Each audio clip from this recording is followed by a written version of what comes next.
नमस्कार, स्वागत है साहित्यिक झरोका चैनल पर। हम कर रहे हैं सूरसागर, जो कि धीरेन्द्र वर्मा द्वारा संपादित है। इसमें हम विनय तथा भक्ति के पदों की व्याख्या देख रहे हैं। तो आइए आज की व्याख्या देखते हैं। यहाँ पर सूरदास जी अपने भगवान श्री कृष्ण के प्रति अपने भावों को व्यक्त करते हैं तथा उनकी भक्त वत्सलता को या उनकी दयालुता को प्रकट करते हुए क्या कहते हैं कि शरण गए को न उबार्यो। सूरदास जी कहते हैं कि उनके प्रभु जो भगवान श्री कृष्ण है वो बहुत ही दयालु हैं। कोई उनकी शरण गए को कोई यानी कोई भी उनकी शरण में जो चला गया, शरण यानी उनकी शरण, उनके आश्रय में जो चला गया, उन पर भरोसा करके उनकी भक्ति में जो चला गया, उसको न उबार्यो। ऐसा नहीं है कि उन्होंने उसका उद्धार ना किया हो। अर्थात कहने का भाव क्या है कि जो भी भक्त श्री कृष्ण पर भरोसा करके उनकी शरण में चला जाता है वो उनका उद्धार करते हैं, वो उनके दुखों को दूर करते हैं। जब जब भीर परी संतनी को, जब जब भीर परी यानी विपत्ति आई संतों पर। संत कौन?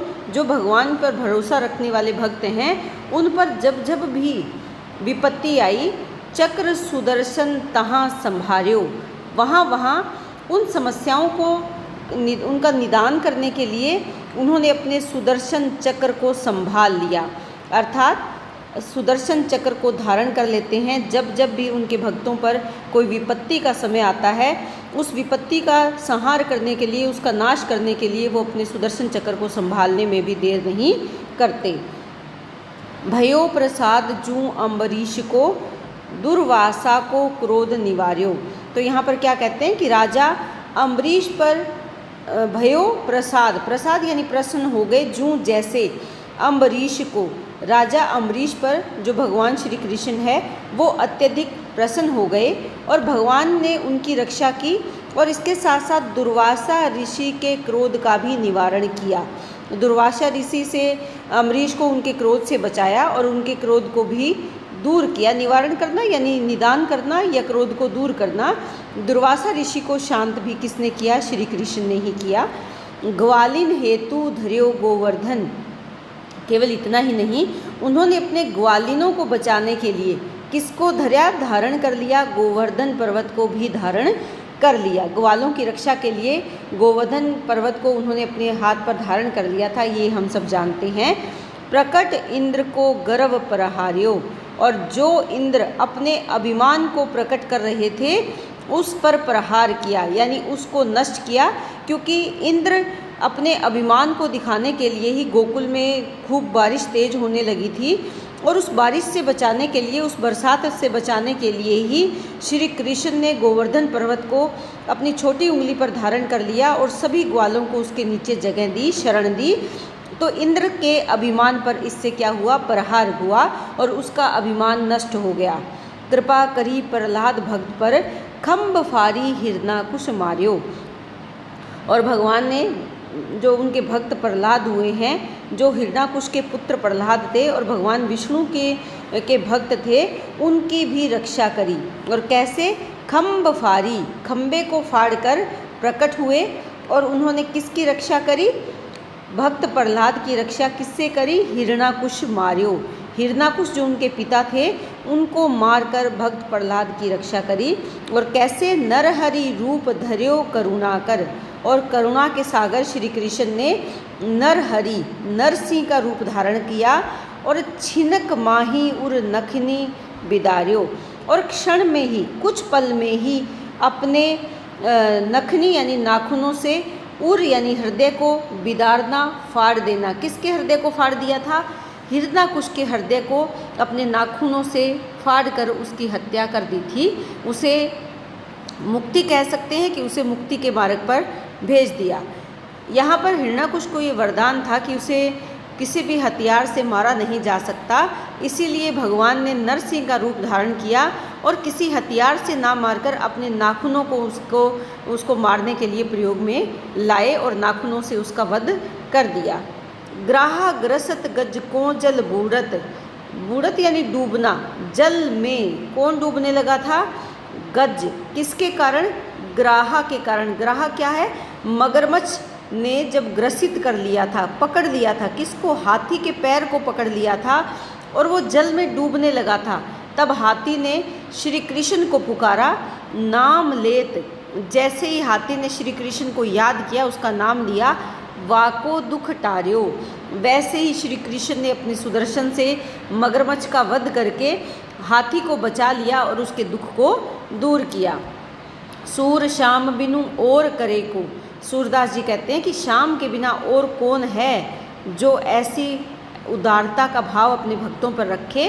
रंग भूमि में कंस पछार्यो, कि और इसके साथ साथ ऐसे भक्तों पर, ऐसे प्रभु जो इतनी कृपा करते हैं, कृष्ण के बिना और कौन है, उनके बारे में और क्या कहा जाए। उन्होंने तो युद्ध भूमि में देखते ही देखते कंस को भी पछाड़ दिया था, कंस को भी मार डाला था। कहने का भाव यहाँ पर क्या है कि भगवान अपने भक्तों से सच्चा प्रेम करते हैं और उनके कष्टों को दूर करने में, उनके कष्टों का निवारण करने में जरा भी देर वो नहीं करते। तो यहाँ इस पद में कवि ने प्रभु की भक्त वत्सलता और शरण में आए हुए की सहायता करने का जो भाव है वो प्रकट किया है। कुछ पौराणिक उदाहरण भी दिए हैं, जैसे राजा अम्बरीश का उदाहरण है, गोवर्धन धारण करने का उदाहरण यहाँ पर दिया है, भक्त प्रहलाद के बारे में यहाँ बताया है, गजराज का उदाहरण दिया है। इसके साथ साथ कंस वध का पौराणिक जो घटनाक्रम है उसको भी यहाँ पर प्रकट किया है। भाषा की अगर बात करें तो कौन सी भाषा है? साहित्यिक ब्रज भाषा का प्रयोग किया है। देखिए, सूरदास ब्रज भाषा के ही प्रमुख कवियों के रूप में जाने जाते हैं, तो प्रमुख कवियों में अपना जो स्थान है वो ब्रज भाषा के कारण सूरदास को प्राप्त हुआ है और शायद इन्हीं के साहित्य के कारण ब्रज बोली से भाषा में परिवर्तित हो गई, यानी ब्रज जो पहले बोली थी उसने भाषा के क्षेत्र में अपनी जगह सूरदास के कारण ही बनाई है। तो यहाँ पर साहित्यिक ब्रज भाषा का सुंदर प्रयोग है। शब्द चयन अगर देखें तो वो बिल्कुल भावों के अनुकूल हैं। गुण की दृष्टि से प्रसाद गुण है, ये आप ध्यान रख सकते हैं, प्रसाद गुण यहाँ पर है। शांत रस है और पद छंद का प्रयोग हुआ है। देखिए, यहाँ ग्राह ग्रस ग्रसत गज अनुप्रास अलंकार आया है, पौराणिक आख्यानों का उल्लेख किया है तो उल्लेख अलंकार कह सकते हैं, और पुनरुक्ति प्रकाश अलंकार का भी यहाँ सुंदर प्रयोग इन्होंने किया है। तो इस प्रकार ये पद है जिसमें श्री कृष्ण के वात्सल्य भाव को, कि अपने भक्तों पर किस प्रकार वो वात्सल्य का भाव रखते हैं। जब भी कोई दुविधा उनके जीवन में आती है, कोई विपत्ति उनके जीवन में आती है, तो बिना किसी भेदभाव के अपने भक्त को बचाने के लिए वो सुदर्शन चक्र भी धारण करने में परहेज नहीं करते या देर नहीं लगाते।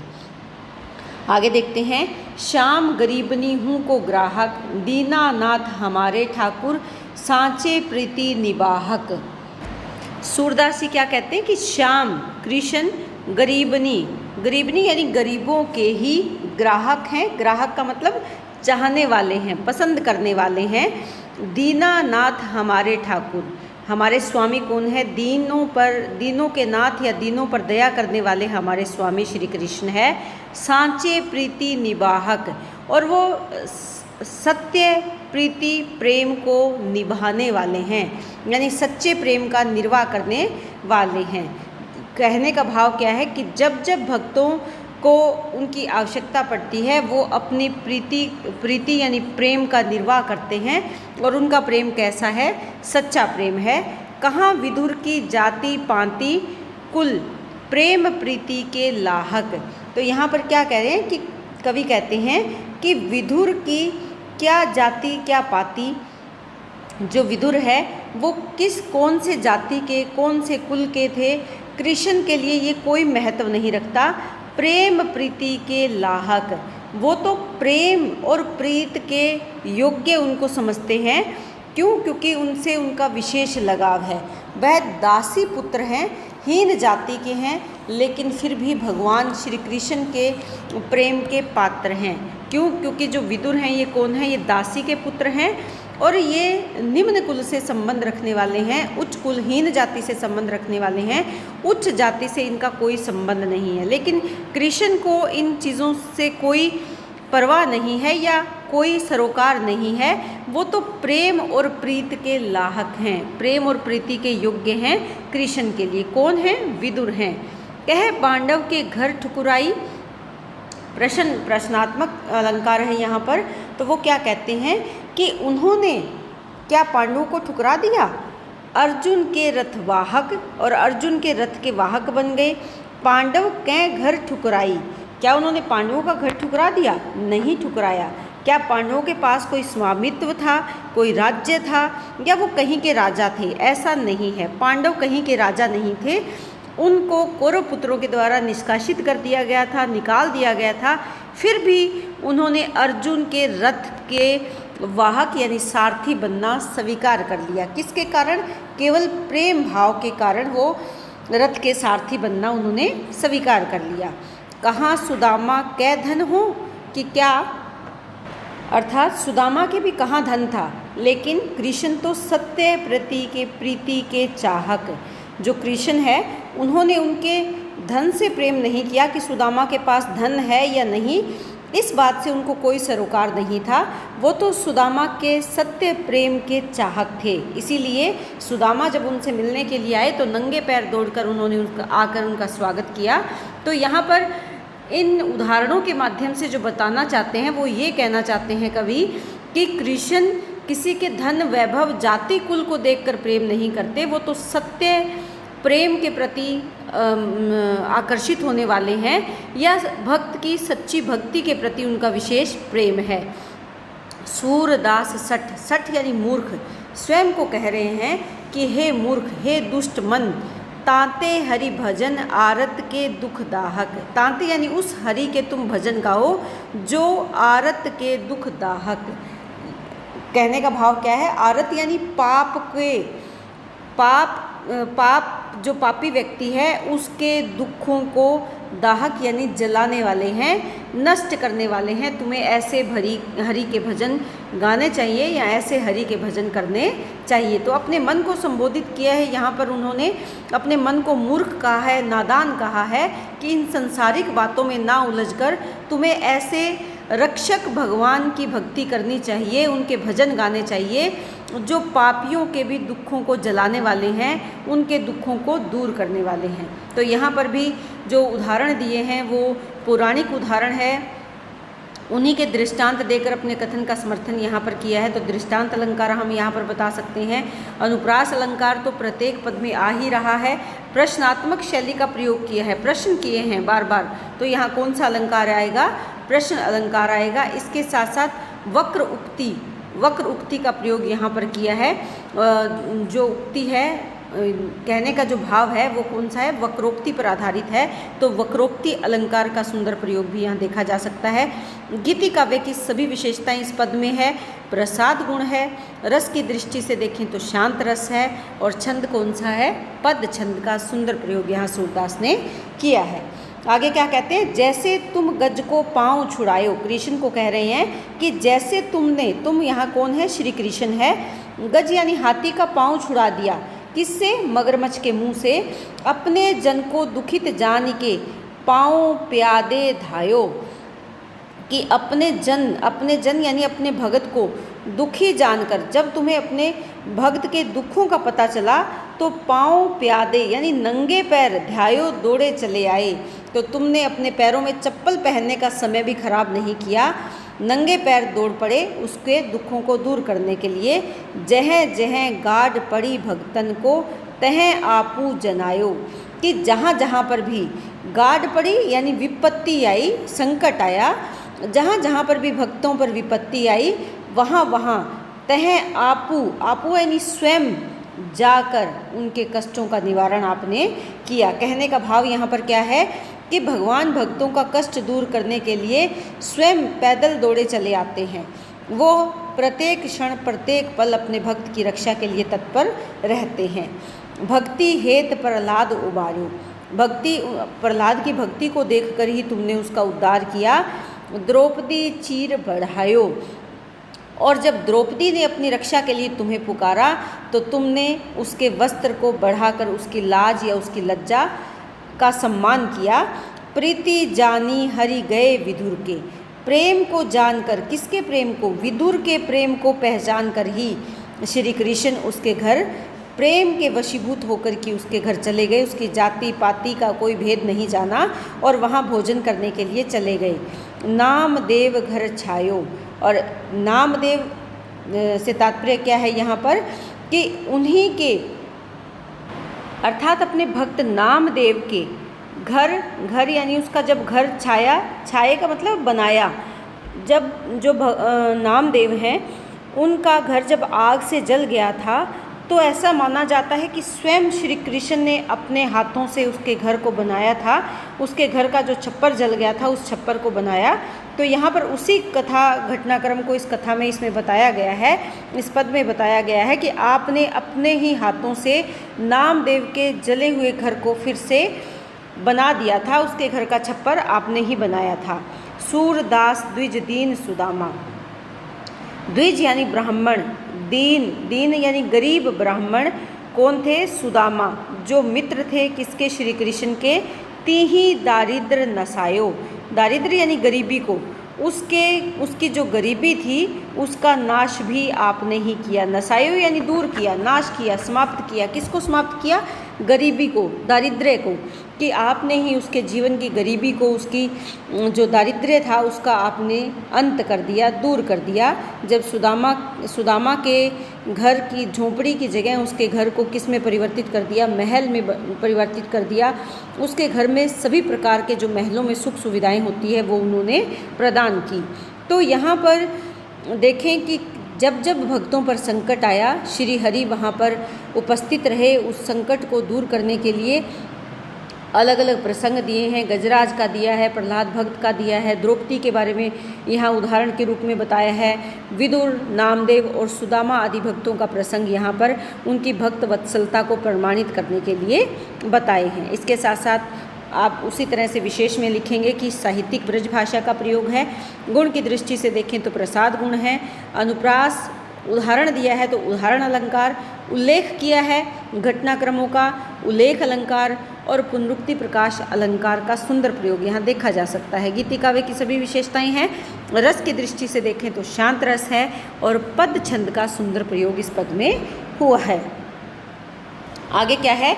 जापर दीना नाथ धरे, सोई कुलीन बड़ी सुंदर सोही, जी पर कृपा करे। दीनानाथ कौन होते हैं? दीनों के स्वामी। धरे यानी दया करते हैं। जा पर, जिस पर दीनों के, दीन दुखी गरीबों के नाथ यानी स्वामी दया करते हैं। सोई कुलीन बड़ी सुंदर सोही, जी पर कृपा करे। वही क्या है? कुलीन हो जाता है। वही उसमें उसके कहने का भाव क्या है कि जिस पर भी श्री कृष्ण कृपा करते हैं उसके जीवन में बदलाव आ जाता है। जो निम्न कुल का है वो उच्च कुल का हो जाता है। जो कुरूप है वो सुंदर हो जाता है। कौन? जिस पर भी कौन कृपा करते हैं? श्री कृष्ण कृपा करते हैं। कौन विभीषण रंक निशाचर, हरि हंसी छत्र धरे। कि विभीषण का यहाँ पर बताया है, उदाहरण दिया है कि वह कौन से ऊंचे कुल का और सुंदर था। विभीषण रंक निशाचर, निशाचर यानी जो राक्षस जाति का था, वो ना तो किसी उच्च कुल का था और ना ही वो कहीं का राजा था। लेकिन जैसे ही रावण ने तो उसे बाहर निकाल दिया, लेकिन क्योंकि वो भगवान की भक्ति करते थे, वो अपने कृष्ण पर उनको पूरा भरोसा था या भगवान राम पर उनको पूर्ण भरोसा था, तो उन्होंने हरि हंसी, हरि यानी श्री कृष्ण या श्री राम ने हंसकर छत्र धरे, उनके माथे पर रावण की मृत्यु के बाद लंका का जो ताज था वो किसके सिर पर धर दिया था? विभीषण के सर पर धर दिया था। यानी लंका का राजा किसको बनाया? विभीषण को बना दिया। राजा कौन बड़ो रावण ते, गर्भ ही गर्भ हरे। और इस संसार में रावण से बड़ा राजा कौन था? उसका भी गर्भ घमंड गरे नाश कर दिया। शत्रुता, अगर उसकी शत्रुता किससे थी? श्री राम से थी, तो उसका अहंकार दूर करने में, उसके घमंड को दूर करने में किसने उदाहरण दिया है? यहाँ पर राजा राम का उदाहरण दिया है कि राम जो कि विष्णु के ही अवतार के रूप में है, तो यहाँ बताया है कि रावण से बड़ा इस संसार में कौन राजा था, लेकिन अपने घमंड और गर्व के कारण उसके गर्व को किसने हर लिया? श्री कृष्ण ने या भगवान विष्णु ने उसके गर्भ को हर लिया। रंकव कौन सुदामा हूँ ते, रंकव यानी गरीब कौन, सुदामा हूँ, सुदामा से गरीब कौन था, प्रश्न कर रहे हैं सुदामा से गरीब कौन था। आप सम्मान करें, लेकिन उसे अपने समान महल, अपने समान सुख सुविधाएं, अपने समान धन दौलत देकर उसे अपने समान बना लिया। किसके कारण? सच्ची मित्रता के कारण। जबकि सुदामा तो बहुत गरीब था, परंतु सुदामा के प्रेम को देखते हुए, उसकी मित्रता को देखते हुए भगवान ने उसे अपने समान ही सुख साधन संपन्न कर दिया, वैभवशाली बना दिया। अधम कौन है अजामिल ते, अजामिल से अधम पापी और कौन है, लेकिन जमते हैं जात डरे। लेकिन यहाँ पर वो क्या उसका उदाहरण देकर कह रही हैं, यमराज की उसके पास जाते हुए डरता था, इतना अधम इतना पापी था को, लेकिन किसने अजामिल का उद्धार किया? श्री कृष्ण ने उनका भी उद्धार कर दिया। जब उन्होंने एक ही बार नारायण शब्द का उच्चारण किया था, उसी उच्चारण में उसका उद्धार किसने कर दिया? श्री कृष्ण ने कर दिया। कौन विरक्त अधिक नारद ते, तो यहाँ पर किसका उदाहरण दिया है? नारद मुनि से बढ़कर कौन सन्यासी, विरक्ति का मतलब जिसमें सन्यासी का भाव हो, निसी दिन भ्रमत फिरे, और जो दिन रात भटकता हुआ फिरता है उसको भी सही दिशा किसने प्रदान की? भगवान विष्णु ने या श्री कृष्ण ने ही भटके हुए सन्यासी नारद को सही दिशा प्रदान की। जोगी कौन बड़ो संकरते, ताको काम छरे, जोगी यानी योगी कौन था? शंकर से बड़ा, जो शिव शंकर हैं उनसे बड़ा योगी कौन है? उसको भी किसने छल लिया? ताको कामदेव ने उसको भी छल लिया, कामदेव ने उनके साथ भी छल किया। अधिक कुरूप कौन कुब्जाते, और जो कुब्जा थी उससे ज़्यादा बदसूरत या कुरूप नारी कौन थी? हरिपति पाई तरे, लेकिन उन्होंने भी कृष्ण को किस रूप में प्राप्त कर लिया? पति के रूप में प्राप्त करके इस भव सागर को पार कर लिया। अधिक स्वरूप कौन सीता से, स्वरूप यानी सुंदर, सीता से सुंदर और अधिक कौन सीता से सुंदर है? जन्म वियोग भरे, लेकिन यहाँ पर जो सुंदर थी वो तो जीवन भर वियोग को ही सहन करती रही। यही गतिमति जाने को, प्रभु की गति और बुद्धि, गति और मति यानी बुद्धि, प्रभु का क्या क्या करना चाहते हैं, क्या उनके विचार हैं, जाने को कौन जान सकता है? रस रसिक ढरे, इनकी जो रस रसिक से तात्पर्य यहाँ पर क्या है कि किस रूप में वो कृपा करेंगे, ऐसा कोई नहीं जानता। सूरदास भगवत भजन बिनु फिर फिरी जठर जरे, सूरदास जी कहते हैं कि भगवान के भजन के बिना जो जीव है वो बार बार फिरी बार बार जठर जरे, जठर की जरे का मतलब जलना, अग्नि में जलता रहेगा, अर्थात बार बार जन्म और मृत्यु के चक्र में बंधा रहेगा अगर उस भगवान की भक्ति नहीं करेंगे। यहाँ पर अलग अलग उदाहरण देकर ये बताना चाहते हैं कि ये ज़रूरी नहीं कि जिसका रूप सुंदर है उसका ही उद्धार हो। सीता बहुत सुंदर थी लेकिन जीवन भर वियोग की अग्नि में जलती रही, जबकि कुब्जा कुरूप थी परंतु उसको पति के रूप में श्री कृष्ण की प्राप्ति हुई। तो यहाँ पर बताया है कि गति और मति को कोई नहीं जान सकता, ऐसी अपरंपार लीला किसकी है? श्री कृष्ण की है। तो यहाँ पर ये संदेश देना चाहते हैं कि हमें भगवान का भजन करना चाहिए, कृष्ण की भक्ति करनी चाहिए, उसी से जीवन और मरण की जो चक्र है उससे हमें मुक्ति प्राप्त हो सकती है। अलग अलग यहाँ पर पौराणिक उदाहरणों को प्रकट किया है या उदाहरणों के माध्यम से समझाने का प्रयास किया है। ब्रज भाषा के माध्यम से अपने भावों को अभिव्यक्त किया है। अनुप्रास अलंकार है, प्रश्न कर रहे हैं तो प्रश्न अलंकार है, उल्लेख किया है, पुनरुक्ति प्रकाश अलंकार भी यहाँ पर है। इसके साथ साथ गीति काव्य की सभी विशेषताएं हैं। शांत रस है, वर्णात्मक शैली के साथ साथ पद छंद का प्रयोग यहाँ पर हुआ है। तो उम्मीद करती हूँ कि ये पद आपको बहुत अच्छे से समझ में आ रहे हैं। प्लीज़ कमेंट करके ज़रूर बताएं आपका पेपर कब है और क्या ये आपके लिए उपयोगी हैं। बहुत बहुत धन्यवाद।